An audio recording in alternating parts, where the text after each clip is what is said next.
अब तीसरा उन लोगों के लिए जो आध्यात्मिक क्षेत्र में आगे बढ़ना चाहते हैं और जिन्होंने पिछले मंगलवार को कोई उपाय नहीं किया है, इस मंगलवार को जाया ना जाने दें और भगवान हनुमान के सामने, उनके विग्रह के सामने संकल्प लें कि हे प्रभु, मेरे पर आप अपना आशीर्वाद बनाए रखें, मेरे परिवार पर आप। ये वही देवता हैं जो बुरे कर्मों के लिए जब पनिशमेंट देते हैं तो अच्छे कर्मों के लिए इतना आशीर्वाद देते हैं कि जिसके भाग्य में कुछ नहीं होता उसके सौभाग्य को उदय भी कर देते हैं। हमारे सभी यूट्यूब फैमिली को बहुत बहुत जय जय श्री सीताराम। देखिए, आप सभी को शनि जयंती की बहुत बहुत बधाई हो और ज्येष्ठ माह के तीसरे महामंगलवार की बहुत बधाई हो, भौमवती अमावस्या की बधाई हो। और जिन लोगों ने आज सुबह सर्वार्थ सिद्धि योग में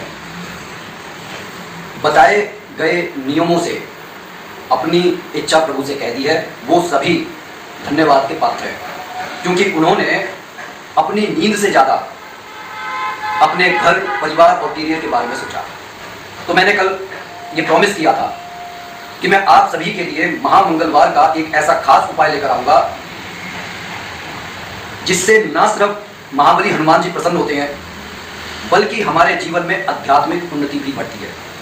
लेकिन डरिए नहीं, क्योंकि मेरे को मालूम है कि इस जीवन में जो हम जी रहे हैं वहां पर धन की बहुत ज़्यादा आवश्यकता होती है। जिन लोगों के घर हैं, परिवार हैं, नाते रिश्तेदार हैं, वहां पर बिना आय के, बिना धन के ना तो कोई इज्जत होती है और ना घर परिवार के लोग शांति और सुख से रह सकते हैं। लेकिन फिर भी आज के युग में भी, आज के इस समय में भी ऐसे लोग बहुत सारे आपको मिल जाएंगे जो धन से ज्यादा भगवान की कृपा पर बिलीव करते हैं।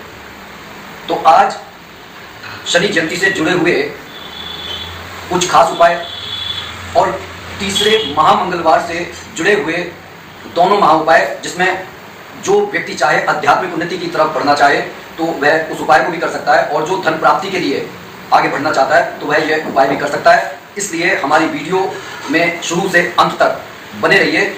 अगर स्किप करके देखेंगे तो हो सकता है कि कोई खास पॉइंट, कोई खास बिंदु आपसे छूट जाए। सबसे पहले तो हम बात करेंगे शनि जयंती पर। ज्येष्ठ माह की अमावस्या पर भगवान शनिदेव का प्रकटीकरण हुआ था, इसलिए इस दिन को शनि जयंती के रूप में मनाया जाता है। और शनिदेव उन लोगों पर पूरी नजर रखते हैं कि वो किस तरीके से अच्छे या बुरे कर्म कर रहे हैं, और वह इंतजार करते हैं कि किस पर अब शनि की साढ़े साती आएगी, ढैया आएगी, तो वह उसी हिसाब से बुरे कर्म करने वालों को पनिशमेंट देते हैं। और उनको सुधारने, ये जो पनिशमेंट दी जाती है ये सिर्फ सुधारने के लिए दी जाती है। लेकिन वह न्याय के जो देवता है वो यूं ही नहीं बन गए हैं। उन्होंने भगवान शिव की कठोर तपस्या करने के बाद में ग्रह नक्षत्र में अपना स्थान पाया और शिव की कृपा से ही वह न्याय के देवता पर के पद पर आसीन हुए। ये वही देवता हैं जो बुरे कर्मों के लिए जब पनिशमेंट देते हैं तो अच्छे कर्मों के लिए इतना आशीर्वाद देते हैं कि जिसके भाग्य में कुछ नहीं होता उसके सौभाग्य को उदय भी कर देते हैं। लेकिन व्यक्ति डरता है। डरता क्यों है? क्योंकि शनि देव की कुदृष्टि किसी पर पड़ जाती है। जब भगवान शिव उनकी कुदृष्टि से नहीं बचे तो साधारण आदमी कैसे बचेगा? लेकिन हमारे को एक बात अच्छे से समझनी चाहिए कि भगवान शनिदेव हैं वह उन्हीं का बुरा करते हैं जो बुरे कर्मों में को करने में ज्यादा इंटरेस्ट लेते हैं। अब डरना किसको चाहिए? सबसे पहले तो हम ये जान लें, हमारे को एक बात याद रखनी चाहिए कि शनिदेव सूर्य भगवान के पुत्र हैं, और जब वह पैदा हुए तो उनका रंग रूप देखकर भगवान सूर्य ने अपनी पत्नी छाया के चरित्र पर संदेह किया। और इस अपमान के बारे में जब शनिदेव को पता चला तब उन्होंने सूर्य देव को दंड दिया, और तभी से पिता पुत्र में नहीं बन रही है। अब आप सोचकर देखिए कि जब वह गलत बात उन्होंने अपने पिता के लिए बर्दाश्त नहीं की, तो जब वो न्याय की कुर्सी पर आसीन है तो साधारण लोगों के लिए वह किस तरीके से किसी बात को सहन कर सकते हैं। तो डरना उन्हें चाहिए जो अपनी माता, बहन, पत्नी या स्त्री के साथ बुरा व्यवहार करता है। वो स्त्री कोई भी हो सकती है। जो गरीब हैं, लाचार हैं, आप उनकी मदद तो नहीं कर रहे, लेकिन आप उनकी हंसी उड़ा रहे हैं, उनको दुत्कार रहे हैं। सर्व सामर्थ्यवान होने के बाद भी ऐसे लोगों पर शनि बहुत कुपित हो जाते हैं। जो हमारे घर के बड़े बुजुर्ग होते हैं, हम उनका तिरस्कार करते हैं, गाली गलौज करते हैं, मारते पीटते हैं। ऐसे में आप भगवान शनिदेव की कितने ही पूजा कर लीजिए, उनको प्रसन्न करने की कोशिश कर लीजिए, लेकिन जब शनि की साढ़े साती और ढैया आएगी उस समय आपको अपने कर्मों के अनुसार वो जो पनिशमेंट है वो तो पूरी करनी पड़ेगी। जो लोग रोगी हैं, धनहीन हैं, कमजोर हैं, और आप सामर्थ्यवान होते हुए भी उनकी मदद नहीं कर रहे, तो शनिदेव ऐसे लोगों पर भी कृपा नहीं करते।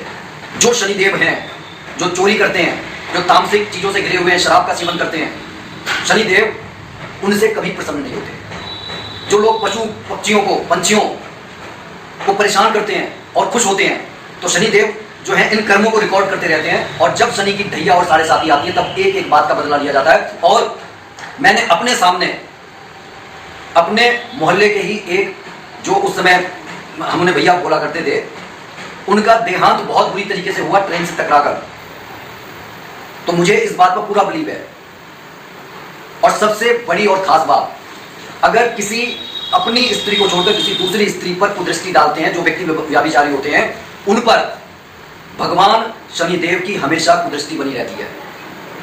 और उनको ये विधान के मतलब उनको ये अधिकार दिया गया है कि जो व्यक्ति उल्टे काम करेगा, आप उनको दंड देंगे। इस दंड के भाजक तो सम्राट विक्रमादित्य को भी बनना पड़ा था, बिल्कुल हाथ पैर उनके काट दिए गए थे।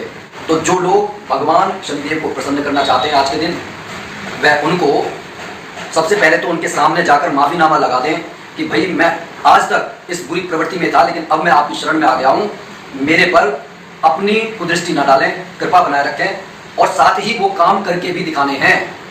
अपने बड़ों का आदर करना है, माता पिता का आशीर्वाद लेना है, स्त्रियों का सम्मान करना है, चाहे फिर वो आपकी माता, बहन, पत्नी या फिर कोई पराई स्त्री ही क्यों ना हो।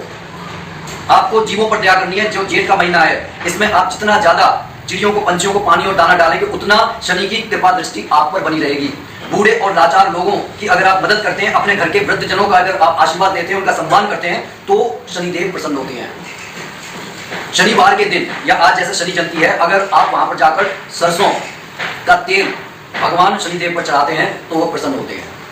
तो आज के दिन आपको अपने घर पर उनके निमित्त एक सरसों के तेल का दिया अवश्य जलाना है, गुलाब जामुन का भोग लगाना है, और शमी की जो पत्तियां हैं वो उन पर चढ़ानी है। इससे शनिदेव प्रसन्न होते हैं। और इस तरीके से आप शनि जयंती पर उनको बधाइयां भी दे देते हैं।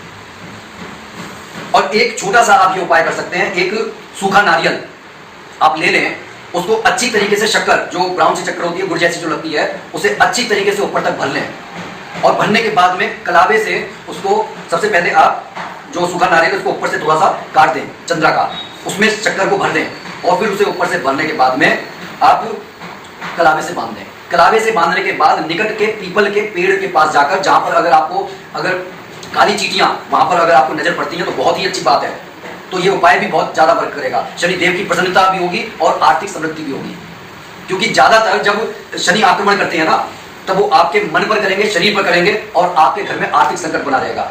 तो अगर आप इस उपाय को कर लेते हैं, पीपल के वृक्ष के पास एक छोटा सा गड्ढा करें, और गड्ढा करने के बाद में उस जो सूखे नारियल को है सीधा करके ही आप वहां पर दबा दें, और थोड़ी सी शक्कर साथ में लेकर जाएं।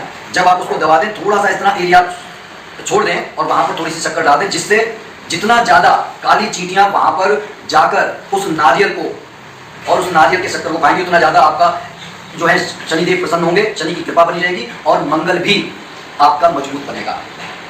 अब आ जाते हैं हम दूसरे उपाय पर, जो है आज भौमवती अमावस्या है, जो कल को ही लग चुकी थी।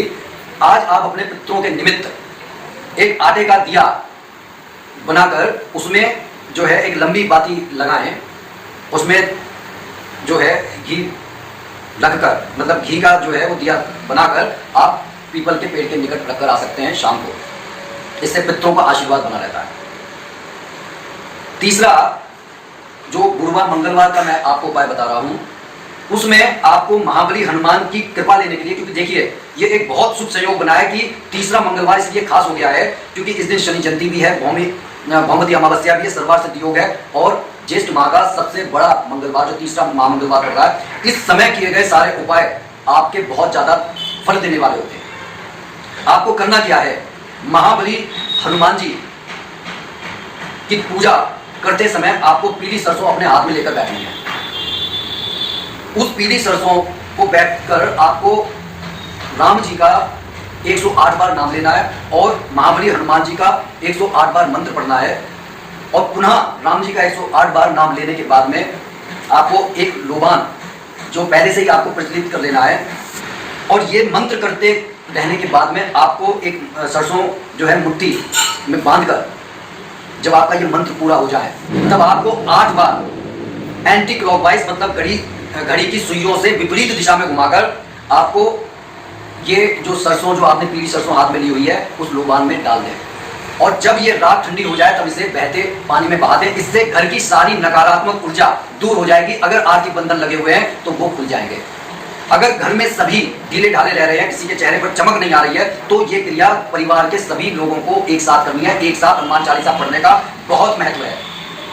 अब तीसरा, उन लोगों के लिए जो आध्यात्मिक क्षेत्र में आगे बढ़ना चाहते हैं और जिन्होंने पिछले मंगलवार को कोई उपाय नहीं किया है, इस मंगलवार को जाया ना जाने दें और भगवान हनुमान के सामने, उनके विग्रह के सामने संकल्प लें कि हे प्रभु, मेरे पर आप अपना आशीर्वाद बनाए रखें, मेरे परिवार पर आप अपना आशीर्वाद बनाए रखें।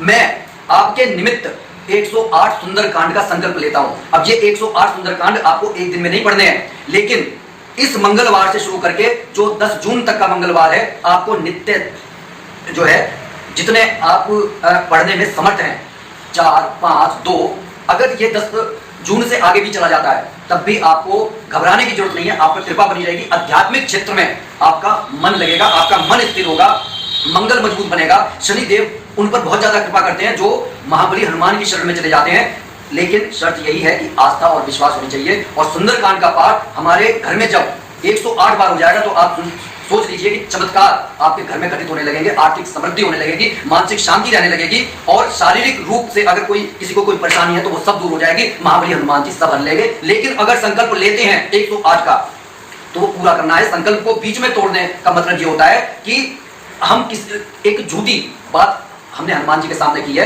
वो नाराज नहीं होंगे, लेकिन फिर हम उनकी कृपा के पात्र भी नहीं है, हम उनकी कृपा के अधिकारी भी नहीं है। ये बात हमारे को अच्छी तरीके से समझ लेनी चाहिए। अगर आप 108 करने में आपको पहली परेशानी है कि नहीं ये तो बहुत पहाड़ सा दिखाई दे रहा है, सुंदरकांड है, 1 घंटे में होता है, तो आप 51 बार करने का संकल्प लें। लेकिन जो लोग आध्यात्मिक क्षेत्र में आगे बढ़ना चाहते हैं, मैं ये कह रहा हूं कि जो महाबली हनुमान जी की पूजा करते हैं, बिना मांगे वो उनको सब कुछ दे देते हैं। उनको कपड़ा चाहिए, कपड़ा मिलेगा, धन चाहिए, धन मिलेगा, रहने के लिए घर चाहिए, घर मिलेगा, रिश्तों में मधुरता चाहिए, मधुरता मिलेगी। अगर हम किसी अन्वेषण के क्षेत्र में हैं तो अन्वेषण करने के रास्ते खुल जाएंगे। अगर कोई राइटर है तो उसके दिमाग में क्रिएटिव आइडियाज आने लगेंगे। तो ये तो इतना जबरदस्त उपाय है जहां पर महाबली हनुमान जी ने प्रभु श्री राम के सहायक बनकर संसार को ये बताया कि अष्ट सिद्धि नव निधियां का जो स्वामी है, वो जब प्रभु श्री राम की शरण में चला जाता है तो उसके बाद में उसके अंदर विनम्रता आ जाती है, दया आ जाती है और उसके अंदर का अभिमान चला जाता है। तो आप समझकर सोचकर देखिए कि जब ये सब गुण हमारे अंदर आ जाएंगे तो क्या भगवान श्री राम की कृपा से हम सुखी और समृद्ध नहीं होंगे। तो ये उपाय आप करके देखिए, आपका जीवन में अवश्य बदलाव आएगा। लेकिन बार बार मैं यही बात कहता हूं कि संकल्प को कभी झूठा साबित ना करें, चाहे कुछ भी हो जाए। तबीयत खराब है तो आप ये मानकर चलिए कि भगवान आपकी परीक्षा ले रहे हैं। और कई बार नकारात्मक शक्तियां भी हमारे को आगे बढ़ने से रोकती हैं। तो कैसी लगी ये वीडियो कमेंट करके जरूर बताइएगा। बोलिए जय जय श्री सीताराम।